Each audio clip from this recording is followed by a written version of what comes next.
சொந்தங்களுக்கு வணக்கம். நம்ம ஒவ்வொரு நாளும் ஒவ்வொரு பதிவுன்னு பார்த்துட்டு வரோம்ல. அதன் அடிப்படையில இன்னைக்கு ஞாயிற்றுக்கிழமை அன்னைக்கு தான் ஒரு பதிவும் இல்லையே, இன்னைக்கு என்ன புதுசா அந்த பாப்பா பதிவு போடுது அப்படின்னு நீங்க பார்க்கலாம். இன்னைக்கு என்னன்னா ஒரு சிறப்பான நாள், அதை பத்தி தான் இன்னைக்கு பதிவுல நம்ம பார்க்க போறோம். நம்ம வரிசையில நம்ம ஒவ்வொரு நாளும் 5 வாரத்துல திங்கள் முதல் வெள்ளி வரை போடுறதுல வேணா அந்த பதிவு இல்லை, ஆனா இது ஞாயிற்றுக்கிழமை சிறப்பு பதிவு.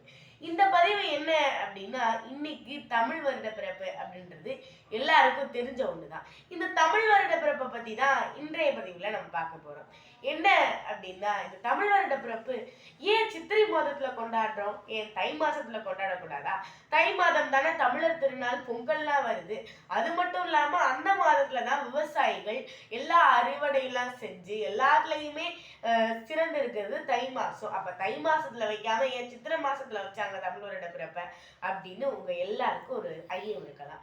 தமிழ் வருட பிறப்பு நம்ம ஏன் இப்படி வச்சாங்க அப்படின்றதுனா, முதல்ல எப்படி தமிழர்கள் நம்முடைய மாதங்களை கணக்கிட்டாங்கன்றத நம்ம தெரிஞ்சுக்கணும்.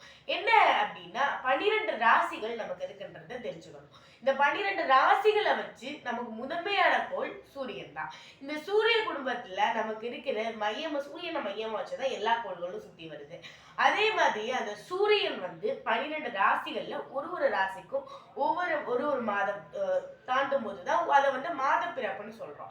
அதே மாதிரியே அந்த சூரியன் மேஷம் முதல் மீனம் வரை ஒவ்வொரு ராசியா போகும்போது மாத பிறப்புங்கிறோம். அதே மாதிரியே மீனம் முடிச்சதுக்கு அப்புறம் திரும்ப மேஷம் வருதுல்ல, அதை தான் தமிழ் வருட பிறப்புன்னு சொல்றோம். அந்த மாதத்தை தான் சித்திரை மாதம் அப்படின்னு நம்ம சொல்றோம். இந்த சித்திரை மாதத்துலதான் நம்ம தமிழ் வருட பிறப்பை கொண்டாடிட்டு இருக்கோம். இது ஒரு மத ரீதியான ஒரு பிறப்பு கிடையாது. நம்ம தமிழ் அன்னையின் தாய்மடியில நம்ம தவழ்ற பிறப்புன்னே சொல்லலாம். இந்த தமிழ் வருட பிறப்பை நம்ம இப்படிதான் நம்முடைய முன்னோர்கள் கணக்கிட்டாங்க. அது மட்டும் இல்லாம இதுக்கு இன்னொரு காரணமும் இருக்கு. என்னன்னா, சித்திரை மாதத்துலதான் நம்முடைய வசந்த காலம் அப்படின்ற ஒரு வசந்த காலம் உருவாகும். இந்த வசந்த காலத்துல ஒரு விஷயம் நடக்கும் அப்படின்றத நீங்க கவனிச்சிருக்கீங்களா?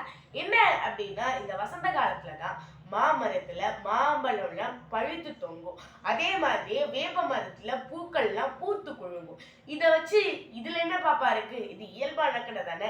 ஒரு காலம் மாறும்போது ஒவ்வொரு காய்கறிகள் வளரும், அதுக்கெல்லாம் ஒரு காரணம் இருக்கு அப்படின்னு நீங்க கேட்கலாம். ஆனா இதுக்கு காரணம் இருக்கு. என்னன்னா, மாம்பழங்கள்லாம் தொங்குறது இனிப்பு. அதே மாதிரியே இங்க இனிப்புங்கிறது இன்பத்தை குறிக்கும். அதே மாதிரியே வேப்ப மரத்துல எல்லாம் பூக்கள்லாம் பூத்து குழுங்கிறது அது கசப்பு. அதே மாதிரி கசப்புன்றது இங்க துன்பத்தை குறிக்கும். அதாவது இன்பமும் துன்பமும் சேர்ந்ததுதான் வாழ்க்கை அப்படின்றத கத்துக் கொடுக்கிற விதமாகவும் இந்த சித்திரை மாதத்துல இந்த ஒரு விஷயம் இருக்கு. இதையும் நம்ம சின்ன சின்ன விஷயங்கள்லையும் பெரிய பெரிய காரணங்களை வச்சுதான் நம்ம முன்னோர்கள் எந்த ஒரு விஷயத்தையும் செஞ்சிருப்பாங்க அப்படின்றத நம்ம இதுல இருந்து புரிஞ்சுக்க முடியுது.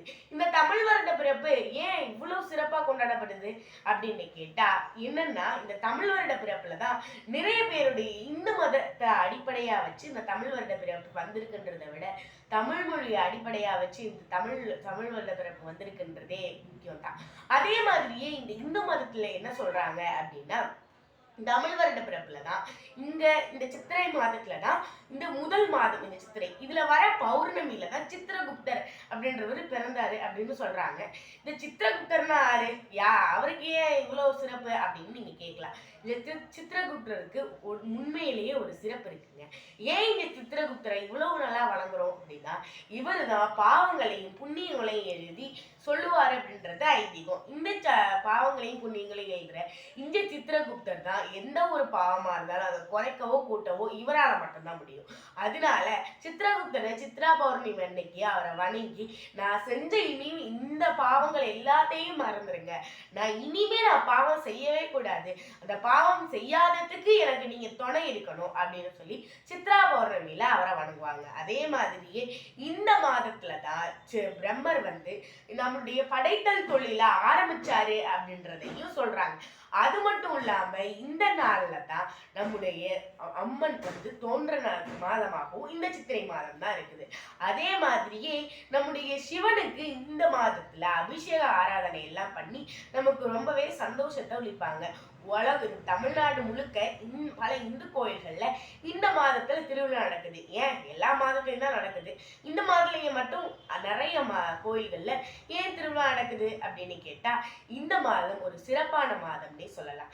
ஏன்னா இந்த மாதத்துல மதுரைக்கு களைகட்டும். ஏன்னா அழகர் குளத்துல இறங்குறது, மீனாட்சி அம்மன் திருக்கல்யாணம்னு ஒவ்வொரு விழாவும் களைகட்டும். மதுரை மட்டுமா, காஞ்சிபுரத்துல இருக்கே, காஞ்சிபுரத்துலயும் நிறைய திருவிழாக்கள் நடைபெறும். அதே மாதிரியே இல்லாம நம்ம உலகம் இந்த தமிழ்நாடு முழுக்க ஒவ்வொரு ஊர்கள்லையும் சித்திரை திருவிழா அப்படின்ற ஒரு திருவிழா நடைபெறும்.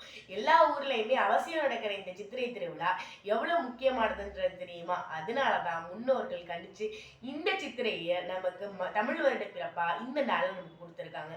இந்த நாள்ல இவ்வளவு சிறப்பு இருக்கா அப்படின்னு இந்த பதிவை பார்த்து நீங்க தெரிஞ்சுப்பீங்கன்னு நினைக்கிறேன்.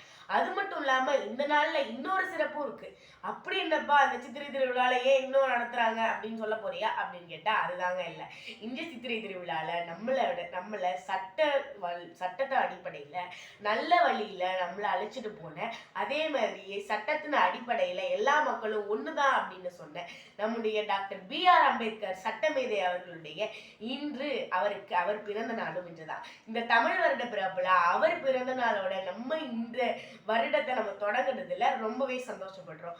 நல்ல வழியில சட்ட வழியில அழைச்சிட்டு போன நம்ம டாக்டர் B.R. அம்பேத்கருடைய அவருடைய வழிகள் அடிப்படையிலையும், அதே மாதிரியே நம்ம முன்னோர்கள் நமக்கு விட்டுட்டு போன நம்ம என்னென்ன விஷயம்லாம் செய்யணும் அப்படின்ற ஒரு நல்ல விஷயங்கள் அடிப்படையிலையும் நம்ம எல்லாருமே இந்த தமிழ் வருட பிறப்பை இந்து மதத்தின் விழாவா நம்ம பார்க்காம தமிழ் மொழியின் அடிப்படையில தமிழர்கள் அத்தனை பேருக்கும் இது முக்கியமான திருநாள்ன்றத நம்பிக்கையா வச்சு இன்றைய தமிழ் வருட பிறப்பு நல்வாழ்த்துக்களை அனைவருக்கும் கூறி எல்லோருக்கும் இன்றைய தமிழ் வருட பிறப்பு நல்வாழ்த்துக்கள் என்று கூறி உங்களிடமிருந்து விடைபெறுவேன். நான் உங்கள் தீஷா விராஜ், ஊராட்சி ஒன்றிய நடுநிலைப்பள்ளி செவ்வாய்ப்பட்டியில் நான் 7ஆம் வகுப்பு பயின்று வருகிறேன். உங்கள் சிந்தனையில் நான். நன்றி, வணக்கம்.